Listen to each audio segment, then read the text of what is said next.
A lo mejor tenían ustedes algo más interesante que hacer un viernes por la tarde que venir a hablar de un libro, ¿no?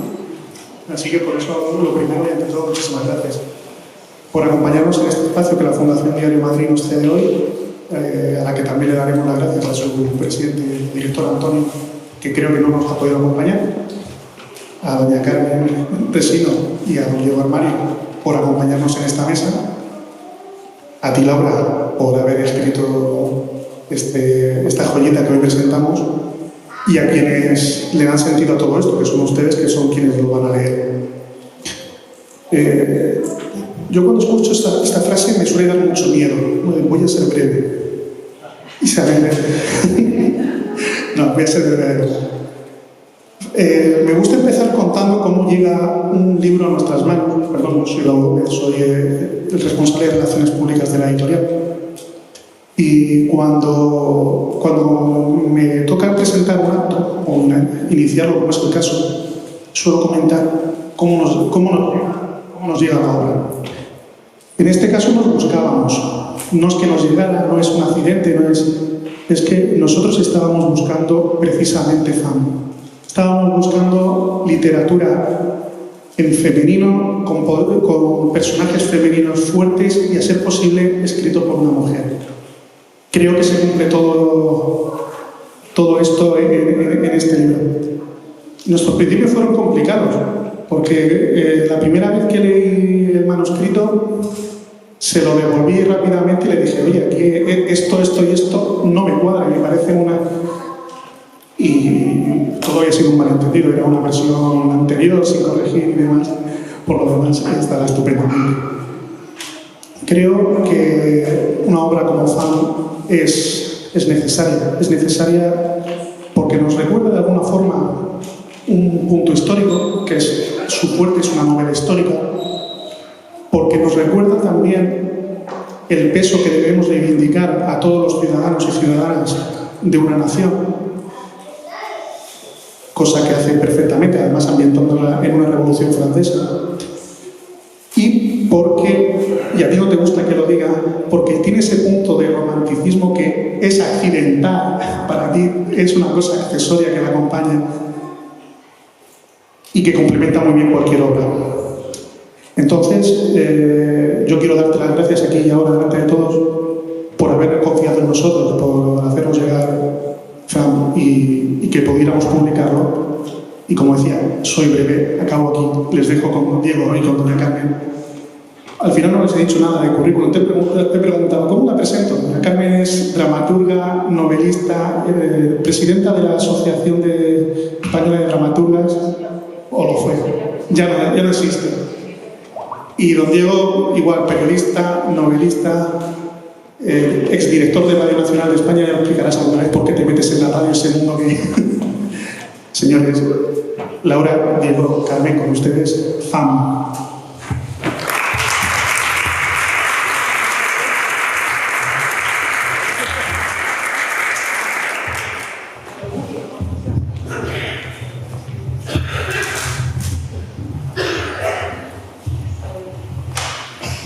Vamos a ver si esto funciona bien, ¿verdad? Buenas tardes. Bueno, muchísimas gracias por estar aquí. Gracias que pues ha querido que yo le presentara la novela. Y entonces estamos, bueno, y por supuesto a los organizadores, a la editorial, a todos ustedes por estar aquí. Asistimos a la premier, a la puesta de largo de una novela, la primera novela, creo que es la primera novela de una autora muy joven. Y estamos ante una novela de yo le diría, de una difícil sencillez. ¿Y por qué digo lo de sencillez o aparente sencillez? Pues porque la novela está narrada en primera persona, narra lo que le pasa a la protagonista, a Lorraine, una chica, una joven, nacida en un medio, pudiéramos decir, burgués alto de la nobleza francesa, porque su madre estaba arraigada o emparentada con los Valois, que fueron una casa reinante en Francia hasta el siglo XVI, antes de que llegaran los Borbones. Entonces, bueno, pues ella lo cuenta de lo que le pasa de una manera secuenciada, todo siguiendo un orden de tiempo, de acontecimientos, y por lo tanto esto es un tratamiento, pudiéramos decir, aparentemente sencillo. La primera persona siempre es más fácil, o parece más fácil, exteriorizar los sentimientos, y lo que pasa es que, por ejemplo, cuando el autor emplea la tercera persona. Y luego también la secuenciación es más fácil que si, por ejemplo, empleas una técnica troceada o de cambios de tiempo en el que se van interponiendo diferentes momentos de la protagonista o del protagonista. Entonces, esto es así, pero vamos a ver, ¿dónde empieza la dificultad? Porque la novela aparentemente es sencilla, pero no lo es tanto. Aparece la dificultad en que es una novela que la autora ha escogido, todas las cosas que le pasan, ponerle en un ambiente histórico. Y entonces, en vez de esta jovencita que nace en el siglo XVIII, en el llamado siglo de las luces, en vez de hacer una novela que lo que ella busca, debido a su condición social, sería un buen novio y un buen marido, que era lo que pretendían el 90 y tanto % y era lo que estaban acostumbradas las chicas de la buena sociedad de su época, y las de no buena sociedad también, pues entonces ella va describiendo una serie de acontecimientos, poniendo como telón de fondo una historia, lo que se está pasando en ese momento en Francia, uno de los momentos más interesantes de la historia, no solamente de la historia de Francia, sino de la historia europea y por su trascendencia de la historia mundial, que es la Revolución Francesa. Y además elige concretamente un periodo que es el más álgido, el más revolucionario dentro del periodo de la Revolución, porque dentro de la Revolución hay varios momentos, que es el inicio de la Revolución, el momento más álgido de la Revolución, y luego cómo va decreciendo la Revolución hasta llegar al consulado, con Napoleón como primer cónsul y luego como Napoleón como emperador, que es el hijo, pudiéramos decir, de la Revolución, pero que tiene ya un planteamiento distinto. Entonces, lo que ha elegido Laura para ponerlo como telón de fondo es precisamente los años más conflictivos, más sangrientos del periodo revolucionario, que son los del 92 y el 93. Entonces, todo esto ella lo elige como telón de fondo. Y verdaderamente esto tampoco es nuevo, no es original el poner los personajes en un telón de fondo histórico. Esto lo están haciendo hoy día muchos escritores, yo misma también lo he hecho, lo han hecho clásicos también, como por ejemplo tenemos Guerra y Paz de Tolstoy, o como tenemos la famosísima novela de Margaret Mitchell, que es Lo que el viento se llevó, poner un telón de fondo, la Guerra de Secesión, y entonces los personajes van viviendo y van acoplándose a esas circunstancias y sobreviviendo como pueden. Entonces, ahí tenemos ese planteamiento, pero claro, la dificultad, yo sigo con las dificultades de esta novela, que aparentemente parece que no las tiene, es que cuando uno tiene que recurrir a un momento histórico, tiene que hacer una investigación, eso es indudable. Tiene que saber, para no patinar, qué pasó en esos años de la Revolución en Francia y qué cosas pasaron y cómo pasaron. Entonces, Laura ha tenido que investigar, y hacer una investigación sólida y verdaderamente seria. Y no solamente lo ha hecho desde el punto de vista político y desde el punto de vista histórico, sino que también lo ha hecho desde los detalles más niños, más insignificantes y cotidianos. Por ejemplo, describe cómo eran hasta un mantel, cómo era una cerámica determinada con la que ella tomaba cualquier cosa, cómo eran hasta algunas formas de peines o de aderezo, luego, por ejemplo, zapatos, en fin, se ha detenido a investigar no solamente el proceso político importantísimo de la Revolución, sino que también ha investigado sobre detalles cotidianos de cómo era la sociedad, una sociedad, pudiéramos decir, sí, de alta burguesía, y en Francia, en aquel momento, hasta los detalles más cotidianos, con lo cual ha hecho una labor verdaderamente, aparte de la labor creativa, una labor también investigadora. ¿Y qué pasa cuando una persona tiene que meterse para hacer un libro, una novela, en una labor de investigación? Pues pueden pasar varias cosas. Claro, uno pasa horas investigando y la investigación también te atrapa, es algo que te gusta, descubres cosas y que quieres mostrar a los lectores. Y esa es la gran trampa. Si tú vas a hacer una obra literaria y entonces resulta que está llena de información, puedes correr el peligro que esa información tape lo que es la novela, que la oculte, que la sepulte. Entonces esto es muy peligroso, porque yo, por ejemplo, una novela que tuve también estuve a punto que me pasara, y puede ser que me pasara, vamos, que me pasó. Es que te enamoras tanto de esa época y de los detalles, de todas las cosas, que claro, empiezas ahí a tocar y a meter. Entonces, claro, lo que sucede es que la novela puede perder ritmo novelesco y ritmo de narración para verdaderamente pasar a ser otra cosa. Y puede pasar a ser, pues bueno, pues a lo mejor pues una mala obra histórica, porque claro, la historia son sus documentos y ahí requiere una seriedad que no puedes estar jugando y metiendo cosas que no vienen a cuento. O puede pasar que hagas una especie de historia novelada, pero no hagas una novela. Pero lo que hay que hacer en esos casos es informarte, pero la información aposentarla, dejarla un poco al lado, que no te pueda, y que la fuerza de lo creativo y la fuerza de la ficción sean más importantes. Y eso es lo que yo creo, eso es lo que verdaderamente ha hecho Laura Blasco. Porque la historia está ahí, está permanente como telón de fondo, pero se nota de una manera sutil, una manera precisa y justa. O sea, verdaderamente no entra como un elefante en una cacharrería y te invade, y verdaderamente llega un momento que dices, pero bueno, ¿qué me está diciendo? No. Lo cuenta desde una distancia muy difícil de hacer.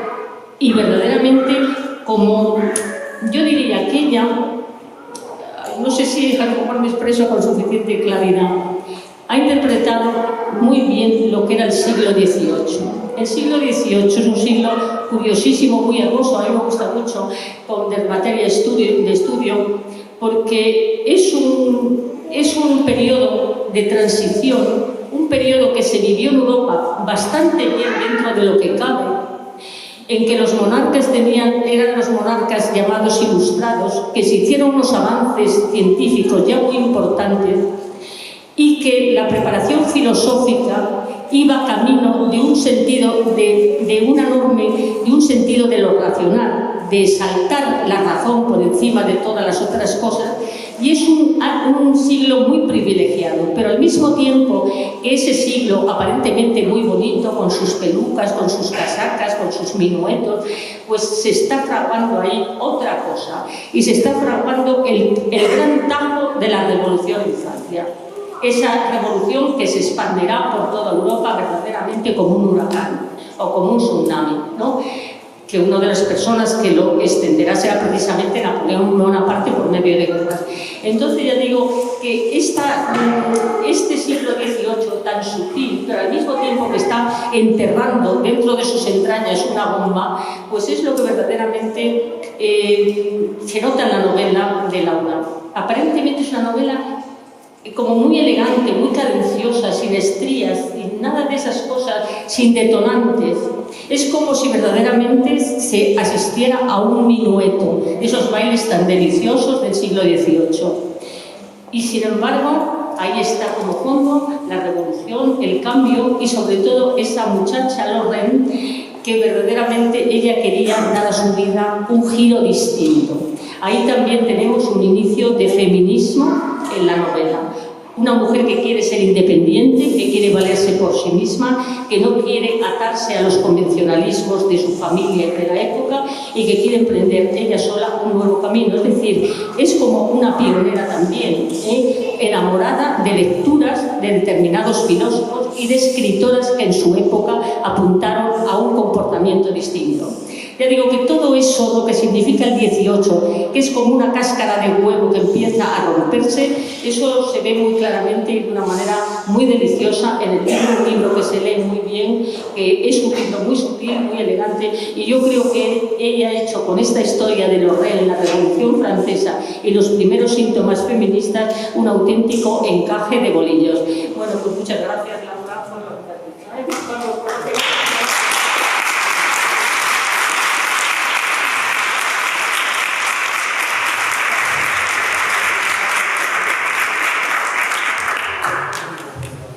Yo coincidía con Raúl que si se oye bien, ¿se oye bien así?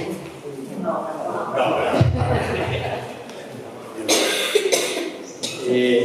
Bueno, aquí van a notar ustedes inmediatamente la diferencia entre una historiadora y un periodista. Una historiadora es alguien que sabe, y un periodista es alguien que dice que sabe, pero no tiene idea de que sí. De todas formas, yo quiero hablar un poco de la autora antes de entrar a hablar de su obra, de su novela. He cometido un error porque los años no pasan en balde, uno tiene ya 20 años de edad, y yo estaba convencido de que iba a conocer a Laura hoy, cuando parece ser que he conocido hace unos días, en un par de ocasiones ya. Pero lo cierto es que lo primero que quería decirle a Laura es que eres una privilegiada, porque te acompañan en este inicio de tu aventura literaria, ocasionalmente ahora alguien del prestigio de Carmen y alguien de la simpatía de Diego, pero tienes un editor, y quiero decirlo honestamente, de una editorial que posiblemente va a tener una presencia nacional muy importante no en muchos años, porque apuestan solamente por obras de calidad y lo hacen sin ahorrar esfuerzos. Y luego tú y yo tenemos la suerte de que compartimos agente literario, que es María José Miguel, que también es una persona que siempre se ha preocupado de buscar la mejor opción para cuando un escritor quiere.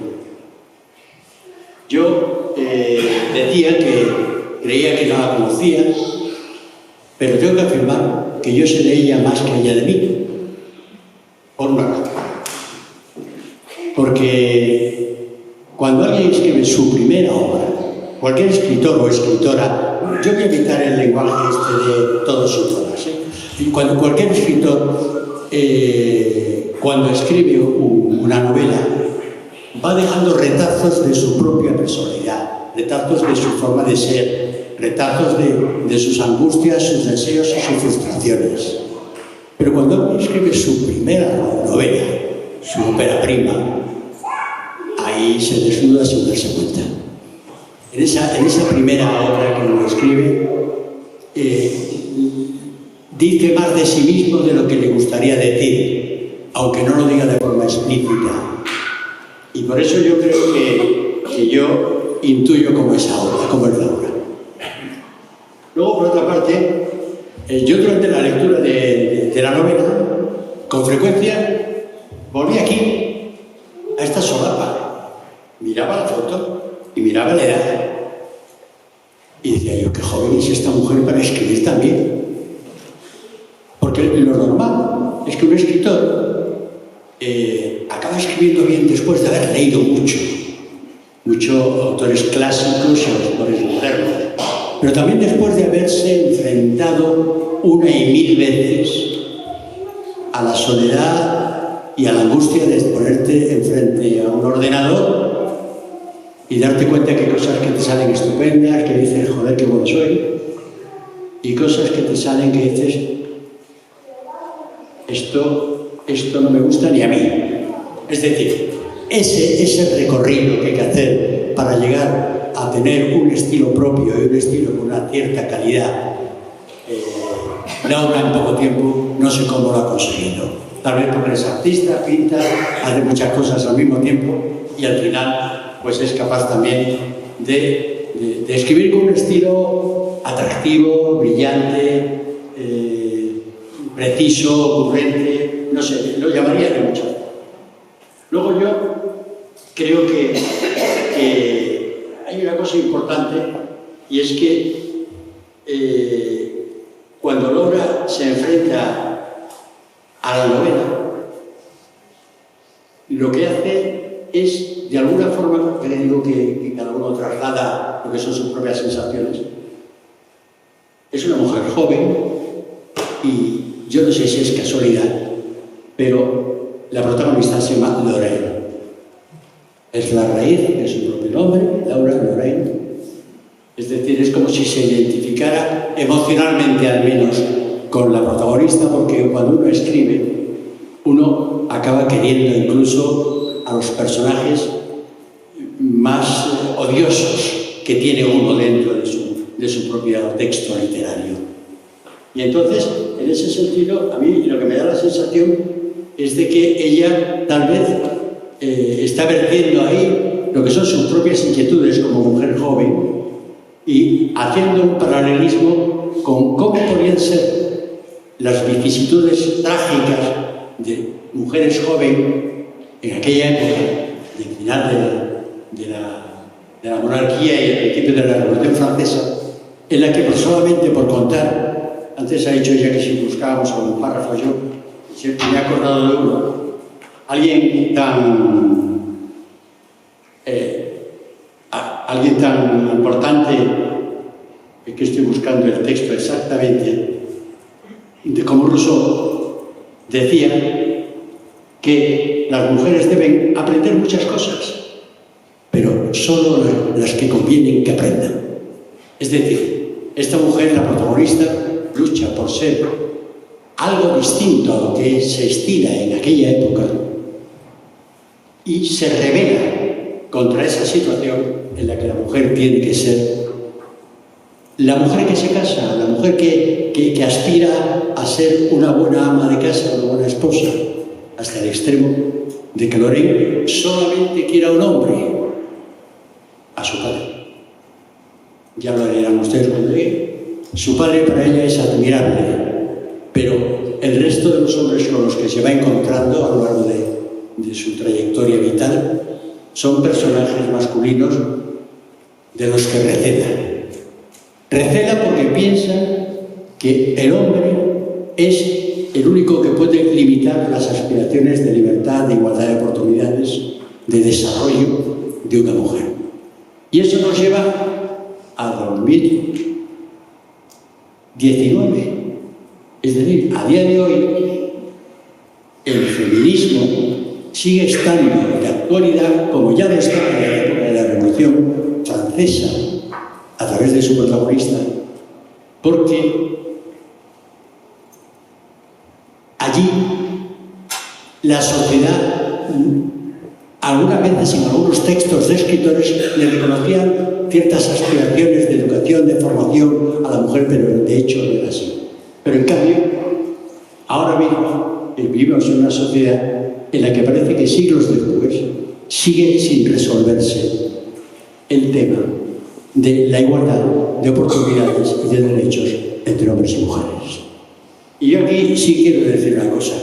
Yo creo que la reivindicación es permanente. No conviene, y no voy a desviarme de lo que es el texto de la novela, no conviene equivocarse de enemigo. La sociedad actual en la que estamos es una sociedad en la que, aunque hay mucho que avanzar, se ha avanzado muchísimo todavía en este tiempo, y la Lorraine de aquella época hoy sería una mujer perfectamente realidad. Lo que sí quiero decir también es que Laura, por volver un poco a su estilo literario, es como si llevase, mientras escribe, una máquina de fotos, una cámara grabadora, en la que va llevándole al lector por situaciones que el lector puede visualizar perfectamente, puede acabar por entender y por meterse incluso dentro del ambiente que se desarrolla en esa obra. Y además es un ambiente en el que, como ha dicho Carmen Resina hace un momento, ella es capaz de tener la habilidad de describir con detalle y de forma absolutamente visual lo que es, iba a decir, los olores, las costumbres, las risas, los llantos, e incluso en la novela yo creo que hay algo que es muy importante, es que Femme es una historia francesa, como ya se ha dicho, pero fijaros si es absolutamente descriptiva, que es una historia con olor, iba a decir yo, a queso y a vino, dos elementos gastronómicos franceses importantes, pero también a sangre y a semen, a sones de marsellesa, a los ritos de los sans-culottes y, por supuesto, a olor de hoguera y al ruido de la guillotina cuando cae y corta cabezas. Es decir, en ese contexto de la Revolución Francesa, que gracias a que se derrocó la monarquía Francia acabó siendo un Estado moderno, pero en ese tránsito se produjeron, como ocurre en todas las revoluciones, barbaridades. Y sin adelantar nada, la protagonista también está muy presente en esos momentos trágicos de dolor y de ser capaz de sobrevivir a unas situaciones que son realmente angustiosas. Yo creo que es importante que con la lectura de esta magnífica novela, porque me parece, reitero, que tiene un estilo cuidado, un estilo bello, un estilo que atrapa y una capacidad para que el lector se sumerja en lo que es el contexto geográfico y cultural y, por supuesto, temporal de la novela. Es una novela en la que el feminismo, como he dicho ya hace un momento, por algo se llama la propia novela Femme, es el leitmotiv o lo que justifica todo el relato que ella hace.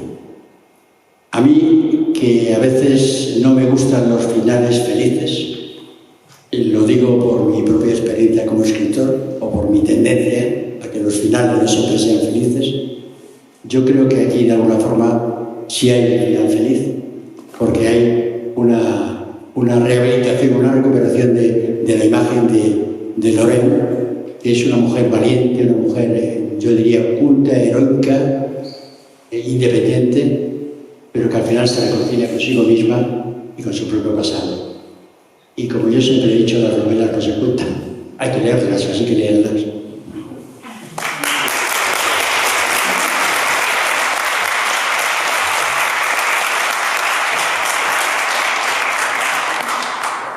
Hola a todos. Es la primera vez que voy a hablar ante todo este público, así que espero hacerlo lo mejor posible. Y voy a empezar dando las gracias de verdad de corazón, aunque me repita porque ya lo han agradecido, pero lo tengo que decir, por estar aquí, no, porque a veces yo sé que cuesta desplazarse hasta el punto y también pues, dejar otras cosas a un lado para venir hasta aquí, así que de corazón muchas gracias a todos por estar. También quería dar las gracias a Diego y a Carmen, lógicamente, porque no tenían por qué, la verdad, no nos conocemos. Bueno, a Diego le conozco, pero de 3 veces contadas, y a Carmen es la primera vez que nos conocemos aquí, ahora, hace un cuarto de hora que nos hemos conocido. Y siendo de la categoría con la categoría que tienen y demás, pues es un placer para mí, un orgullo que hayan podido acudir y hayan querido estar en mi presentación y hablar también, que me ha encantado, tengo que decirlo, ya luego hablaré con ellos, pero me ha gustado mucho lo que han opinado acerca de la novela. Luego también, por supuesto, agradecer a mis editores, a Raúl y a Asun, porque hoy en día editar a una escritora novel es muy complicado y se han arriesgado. Han apostado por mí, aún no siendo mediática, que es lo que buscan la mayoría, tengo que ser crítica, pero hoy en día esto es un negocio, las editoriales son un negocio. Y apostar por alguien que no es mediático, que no utiliza las redes sociales, que no se mueve por periódicos, que no sale en la televisión, que pues es un riesgo que corren. Así que muchísimas gracias, de verdad, esto te estoy viendo. Y por supuesto también a María José, a mi representante, un poco por lo mismo, porque ella leyó la novela y confió desde el principio. Aun siendo novel, dijo, voy a apostar por la novela y por la escritora. Así que muchísimas gracias. Y, por supuesto, ya para finalizar, en cuanto a agradecimientos, a mi familia, estáis aquí delante, a mi familia, a mis amigos, los más cercanos y a mi pareja, porque sin ellos hoy no estaría aquí. Y probablemente ni siquiera habría terminado la novela. O sea, ellos son los primeros que me han animado desde el principio a escribirla, a ponerme con ello, a sudar la gota gorda, como quien dice, sudor y sangre, como la novela, porque es muy complicado y el ponerte, como decía Diego, delante del ordenador, o en este caso FEM se escribió primero a mano, así como curiosidad, y luego ya se pasó a ordenador, y ponerse día tras día con todo lo que conlleva y abandonar otras cosas o o pues, el día a día del trabajo, de estar con tu gente, con tus amigos, pues cuesta. Pero bueno, hay que ponerse y ellos han estado ahí apoyándome día tras día, así que muchas gracias. Bueno, yo cuando pensé cómo voy a presentar exactamente mi novela, porque era la primera vez, estuve mirando presentaciones de cómo se hacía, honestamente, porque no tenía ni idea. Y dije, tampoco quería contaros acerca del libro, además Carmen y Diego ya lo han expuesto maravillosamente bien y el resumen está en la contraportada del libro, así que tampoco voy a contarles exactamente de qué va el libro porque eso lo van a ver, no hace falta que yo os esté hablando de la trama y en lo que consiste el libro. Entonces dije, voy a contarles más bien cosas que creo que os pueden resultar curiosas o interesantes de cómo surgió y cómo se formó este libro. Entonces, ¿cómo surgió FEM? Como curiosidad, o cómo me puse a ello y dije, voy a hacer un libro. Pues fue por un sueño, sinceramente. Una noche soñé con lo que... El libro está dividido en 2 partes y soñé con lo que es el final de la primera parte y el inicio de la segunda. Y fue un sueño muy vivido, como me acordaba de muchos detalles. Tengo la enorme suerte de ser una persona que se acuerda de casi todos los sueños que tiene y suelen ser sueños como muy de fantasía y historias completas y no de la vida real, pero precisamente no de mis familiares, mis amigos y de la gente que me rodea y de mi entorno. No, son totalmente de fantasía. Y entonces me acuerdo que yo me desperté por la mañana, normal, y me fui al salón donde estaban mis padres leyendo un periódico y por aquellas vivía con ellos todavía. Y se lo conté y ellos me dijeron, ¿por qué no lo escribes? Porque siempre me han animado a escribir todas estas historias, pequeños relatos. Y la verdad que nunca lo he escrito, nunca les he hecho caso. Qué novedad, ¿no? Que los hijos no hagan caso a los padres. Y en esta ocasión sí que les hice caso y escribí 4 hojas para acordarme de lo que era el sueño. Y esas 4 hojas se convirtieron en 300 al cabo de 2 años.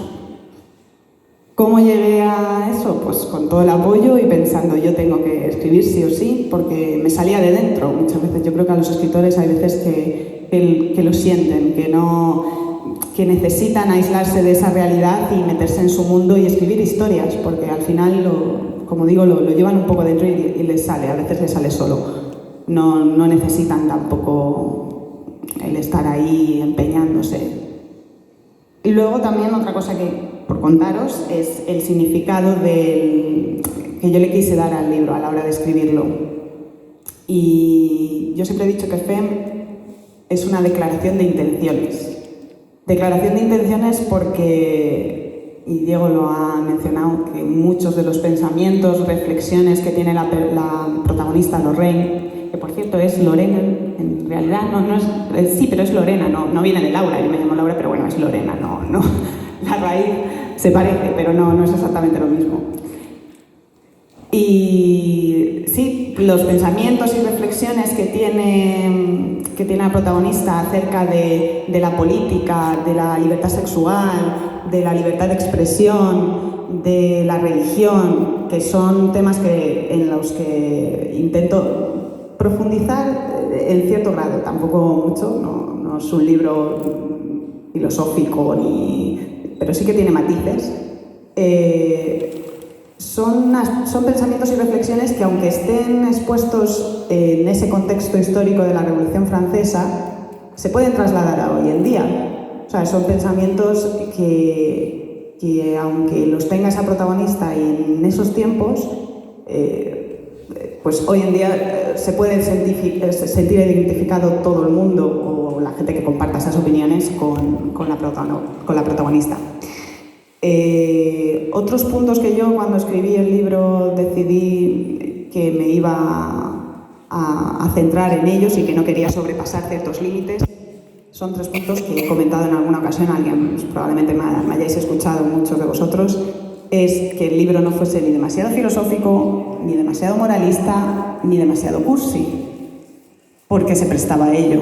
Al ser una época como la Revolución Francesa, con todos esos adornos y ese barroquismo que había, pues sí que es verdad que al ser una protagonista femenina y los bailes y demás, pues y que hubiese esa historia de romance, que la hay, como tengo que reconocer, como me ha dicho Raúl, aunque no me gusta hablar mucho del romanticismo, no es romanticismo edulcorado, no está edulcorado, es un romanticismo mucho más profundo. Y entonces pues dije, Laura, ten cuidado porque se te puede ir a ese romanticismo, ¿no? Que no es romanticismo, a ser un romántico como muy edulcorado, muy ñoño, muy cursi. Entonces tuve mucho cuidado de no perder ese punto de referencia. Y luego otra cosa que creo que puede resultaros interesante es porque escogí el libro de Fem, que lo han apuntado un poco también aquí mis compañeros, y es que Fem, en realidad, el escoger el título de mujer en francés no fue solo por el hecho de que representa los comienzos del feminismo en Europa. De hecho, aparecen los personajes están mezclados, los de ficción con los de la realidad, y aparecen dos personajes del feminismo típico de aquella época, como es Olympique de Gouges y Mary Wollstonecraft, que tuve la suerte a la hora de organizar la novela por fechas, que se trasladó desde Inglaterra a Francia, entonces podía hacerla coincidir con la personaje principal y que tuviera charlas con ella, lo cual me pareció que podía ser interesante. Entonces, el nombre de Fem no es solamente por el tema del feminismo, que obviamente está muy presente en la novela, y bueno, también habría que ver esto, porque hablo del feminismo original, feminismo como igualdad entre el hombre y la mujer, porque no me quiero meter mucho en berenjenales. El feminismo probablemente hoy en día, a lo mejor una parte de él deriva muchas veces hacia poner o querer poner la mujer por encima del hombre. Y en eso, pues, siendo honesta, pues no estoy de acuerdo. Entonces este es el feminismo como original, el que empezó hablando de igualdad, que me gusta más la palabra, porque se ha devaluado quizá mucho la palabra feminista. Entonces, me he perdido un poco. Lo que quería decir es que sí, que lo que el FEM, el libro, ya me encuentro. El título de FEM no solamente es por el tema del feminismo, sino porque quería representar todo lo que son los diferentes perfiles de la mujer. Está la mujer liberal, la mujer más conservadora, la madre, la hija, la viuda. Entonces creo que englobaba todos esos perfiles y rasgos de personalidad de las diferentes mujeres. Entonces hay muchas protagonistas, o bueno, la protagonista es Lorraine, pero muchos secundarios que sí que son mujeres, también los hay hombres obviamente. Pero sí que quería reflejar como un punto, que estuviese cada perfil de mujer o una personalidad diferente y dar ese valor. Entonces, aparte que de la evolución de ella como mujer, desde el inicio, que quizá tenía un pensamiento más radical respecto a los hombres, como ha comentado Diego, de rechazar completamente a lo que es enamorarse, el estar con un hombre, el casarse, los rechaza frontalmente, hasta que con el paso de esos 2 años, con las experiencias que vive, experiencias más o menos trágicas en su mayoría, pero tampoco quiero haceros muchos spoilers, al final obviamente se le presenta la pareja, esa otra persona que le hace modificar sus pensamientos más radicales hasta una postura más de igualdad. Yo quería leeros un párrafo, que no fuese muy trascendental, quizá escogido porque es de las partes que más me gustó escribir. Nos encontramos un poco en lo que es Charenton, que era un asilo, es un psiquiátrico. A lo mejor a alguien le suena porque el Marqués de Sade estuvo allí. Entonces os voy a leer porque sí que me gustó, es una parte que me gustó mucho escribir, quizá porque yo he estudiado psicología, entonces me pilla de cerca. Y sin desvelar mucho la trama ni que influya de alguna manera, pues creo que es interesante, así que por escoger un párrafo entre los millones que hay, y que sea diferente a los 3 que están expuestos en lo que es la página web, pues os lo leo. Y dice: Lo que para muchos eran conductas extrañas y reprobables, ellos lo vivían con naturalidad y tolerancia. Sin embargo, en las sociedades modernas, aquella conducta que difiriese del comportamiento del resto de la comunidad era considerada anormal y, por consiguiente, esas personas debían ser rechazadas y, en su defecto, tratadas. El hecho es que los enajenados o locos no reparan en las acciones ni de sí mismos ni del resto de la sociedad. Para ellos, todo entra dentro de la normalidad. Siempre he creído que dicho término tiene una gran carga de subjetividad, pues en parte depende de factores como la edad, el contexto social, cultural y geográfico, y de las expectativas, juicios y tópicos que el colectivo en sí mismo genera. Es decir, se realizan generalizaciones en cuanto al comportamiento humano, sin ahondar en las diferencias y rasgos de la personalidad de cada individuo, negando el es y sustituyéndolo por lo que debería ser. Pues ese es el párrafo que os quería, porque sí que me gustó hablar del tema, como digo, porque me pilla de cerca habiendo estudiado psicología. Y con eso, pues, agradeceros una vez más que hayáis estado. Espero que os haya resultado interesante y, bueno, si alguien me quiere preguntar algo, o Carmen o Diego, o alguno de vosotros, yo estoy a vuestra disposición.